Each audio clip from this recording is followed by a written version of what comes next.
Hello everybody. We didn't actually know who was going to start today, so hence the little pause at the beginning there. It's very, very warm, so we apologise if we're mildly sweating. It's really warm. It's like 30 degrees at least. Yeah, already. And we've got all the windows and doors open, but nonetheless, it's pretty hot in here. We are... Hey, what? I thought of a title. You thought of a title? Yeah. I thought of a title. Mine's Go on, rubbish. then. What's your title? Well, I only thought of because we're Boxtail Soup, so the initials are BTS. I was like, oh, it could be BTS. So as in Boxtail Soup behind the scenes, but it wasn't very good. Yeah, I don't know. Maybe that's all right. What did you think of? I thought you were about to say the same thing, which would have been amazing. I was going to suggest Boxtail Scoop. Oh, I like that. I mean, it's not really scoop though, is it? But no, I thought it was kind of like behind the scenes news. Okay, well we're going to go with that for now because that's better than mine. Using a really relevant term from so 80s media. Boxtail Scoop. Yeah. Welcome to the whatever episode it is of this version of our vlog, which I have no idea. I've also just noticed that there's like a row of puppet eyes stuck to the back of this table from when I'm doing making that I like to just pick up and put on puppets. Just made me laugh. Anyway, we are going to talk a little bit this week about the puppets that we have been making for Hansel and Gretel. We showed you the beginnings of things last week. I believe we showed you a kind of skeleton of a squirrel head and the weird kind of the rabbit rat sort of trigger option with the trigger, for the rabbit, yeah, and possibly the robin one. And the robin. So we've been busy progressing with those. So I suppose first it's probably, given that you saw it last week, is skeleton form. I've started to fill out the squirrel head a little here. So I mean, I think he's still got quite a wry look about him. He looks like he's plotting. So I'm going to have to sort out his eyebrows slightly, although I quite like it. But I filled out the cheeks a bit. Papier-mâché obviously over the whole thing, giving him a little more of a kind of squirrely mouth, and we've also put in the loops at the back for puppeteering him properly.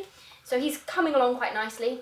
It's quite a nice little shape so far, just needs a little bit of finessing, and then obviously we will start to actually decorate them. So he will probably, we're thinking we're going to spray paint these ones, aren't we? A bit like we did with our frog puppet for Little Grim Tales, which is obviously spray painted. Yeah. And then you might add little bits of paper and fabric to give it to give it texture and stuff. So we'll see, but that's how the squirrel's getting on.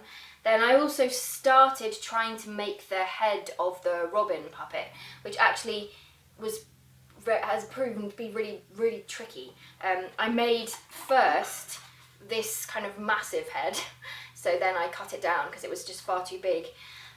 To this size, which now I think is about the right sort of shape. We also gave it a little bit more of a bit more of a peak on the beak to give it a better shape there, and I filled out the beak at the sides. So I think it's getting there. I think what I'm struggling with at the moment is it looks a little bit like a bald chick to me. And I suppose robins in real life obviously don't have such big beaks, but they have to have this bigger beak so that we can put the hand in. Also, they don't in real life, they wouldn't have kind of ears but I think for a puppet, I think I'm going to need to be able to, I don't know, have a little bit of artistic license and put some tufts and things on the head in order to just make it feel a little bit more characterful. For me, I think when you've got the eyes and a little bit of definition in terms of like the different colour spaces on the head. Yes, because they've got like a nice shape, haven't they, of different colours. I think that will really help to make it feel more specific. Yeah, so at the moment, not sure, but it's getting there. It's definitely better than it was earlier in the week. I had a bit of a despairing day with it when I thought that it's just all going wrong. And then Noel made the skeleton of the rabbit, which I then covered yesterday, started to cover. So he's not finished the covering. You can see he's a little bit too sharp-edged still. I need to round out the cheeks. But he's got quite a nice little character already. When he's got some eyes on, he looks pretty cute. And we've given him a little bit of a lop ear, like on the one that I drew. So I think he's coming along quite nicely. We're quite pleased with them, really, actually. I think they're already starting to have a bit of character. Yeah. I think with all of them, and we said it before for one of the puppets for Gulliver, I think, but when you're making something that you haven't necessarily made exactly before, or it's an unusual shape, or it's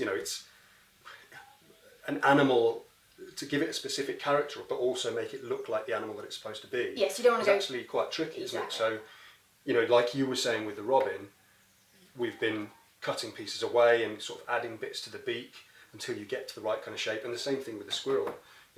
You've added little bits to give it that. Filled out the cheeks, but you have to. It's sort of a balance, isn't it? It's a balance between creating a puppet that works well, so is kind of easy, relatively speaking, to operate and can have a lot of different movement, but also that looks still like the thing it's meant to be, and has, especially for a children's show, has an element of cute, fun.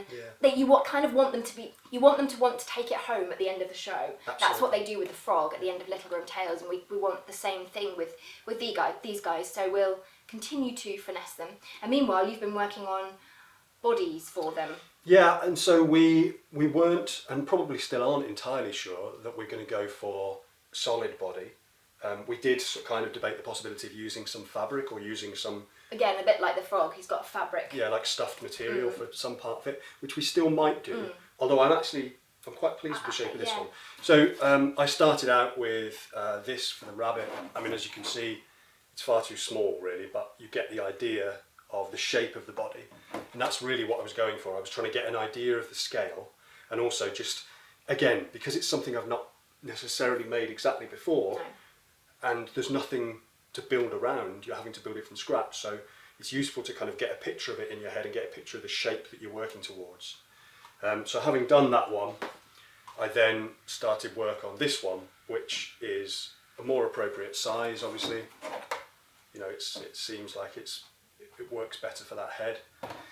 And a few little details about it that we went back and forth about, but I'm quite pleased with now. So the legs, for example, they never work very well on these slippy tables, but it's got a nice crouch, and then I wanted it to be able to jump so that the legs go down. And it's when got he lands, a really lovely rock to it, actually, that you can't see quite so well on this. But yeah, so I'll probably weight the feet again with a couple of pennies just to make sure they fall in the right place.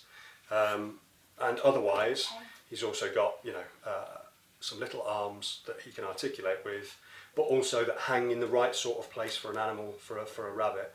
Because again, you wouldn't want them to just hang at the side. No. It would just look weird. You know, it's one of those things, again, technically rabbits don't have arms, but they need to have, at least I don't think they do, they need to have arms for our purposes. 4 paws, haven't they? Yeah.